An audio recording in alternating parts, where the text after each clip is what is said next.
Le Royaume-Uni est redevenu maître de son destin, c'est ainsi que les pro-Brexit aiment à présenter le séisme qui secoue l'Europe.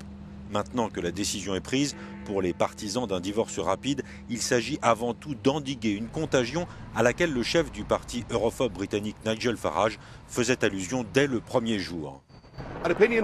Un sondage indique qu'une majorité de Néerlandais souhaitent maintenant quitter l'UE. Nous sommes peut-être proches d'un exit. La même chose au Danemark, et on me dit que cela pourrait être pareil en Suède et peut-être en Autriche et en Italie. L'UE s'effondre, l'UE est en train de mourir. Selon les derniers sondages, 47% des Néerlandais seraient favorables à un exit. Le Parti pour la liberté de Geert Wilders, qui est en tête des intentions de vote pour les prochaines élections de mars 2017, en fera son thème de campagne principal. Je crois que ça va faire des petits et que d'autres pays comme le mien, où la majorité des Néerlandais veut un exit ou au moins un référendum sur un possible exit. Cela aura lieu. J'essaye de l'organiser l'année prochaine aux Pays-Bas. Il y a quelques semaines, l'Autriche est passée à deux doigts d'avoir un président d'extrême droite.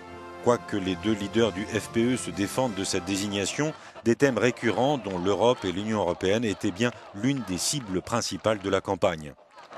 L'ex-candidat Norbert Hofer accueillait d'ailleurs il y a quelques jours la présidente du Front National français en lice pour les présidentielles de 2017 et qui ne cache pas, elle non plus, ses ambitions. Pour mon pays, la France, je m'engage à le mener sur le chemin de la liberté qui est également le seul vers la grandeur. Vive les nations libres, vive le Royaume-Uni et vive la France! Le risque d'une contagion du Brexit existe bel et bien et l'enjeu pour les gouvernements européens, c'est au fond de rendre la tâche difficile pour le Royaume-Uni.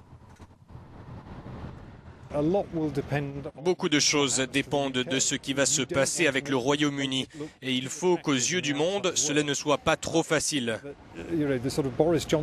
La position de Boris Johnson qui veut le beurre et l'argent du beurre ne fonctionnera pas.